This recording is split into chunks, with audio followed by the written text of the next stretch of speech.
আসসালামু আলাইকুম। বর্তমানে বাংলা নাটকে ইয়াং জেনারেশনের পছন্দের একজন অভিনেতা নির্জন নাহুয়েল, যার নাটক এবং অ্যাটিটিউড দেখার জন্য একদল ভক্ত মুখিয়ে থাকে।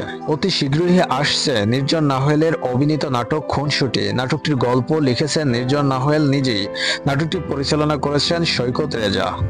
বাংলা নাটকের তরুণ এই অভিনয়শিল্পীর প্রতিটি নাটকে সমাজকে তুলে ধরার এক একটি মেসেজ খুঁজে পাওয়া যায়। খুনসুটি নাটকের মূল প্লট ও গল্প হচ্ছে একটু রোমান্টিক ঘরানার। নাটকের নাম খুনসুটি শুনে বোঝাই যাচ্ছে নাটকের ভিতরে একটু টুনাটুনি আছে। এই নাটকে খুঁজে পাওয়া যাবে টুইস্ট আর টুইস্ট। নাটকে নায়িকা চরিত্রে অর্থাৎ নির্জন নাহুয়েলের সঙ্গে জুটি হিসেবে কে অভিনয় করছেন এটা এখনো জানা যায়নি। সব মিলিয়ে নির্জন নাহুয়েল খুব সুন্দর একটি নাটক উপহার দিতে যাচ্ছে দর্শকদের। নাটকটি পরিচালনা করতেছেন সৈকত রেজা।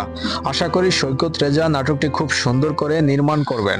খুনসুটি নাটকটি খুব শীঘ্রই আসছে, তবে কবে আসছে এটা এখনো জানানো হয়নি। তা আমাদের চ্যানেলের কমিউনিটি পোস্টে জানিয়ে দেওয়া হবে। আমাদের চ্যানেলকে সাবস্ক্রাইব করে সঙ্গে থাকুন।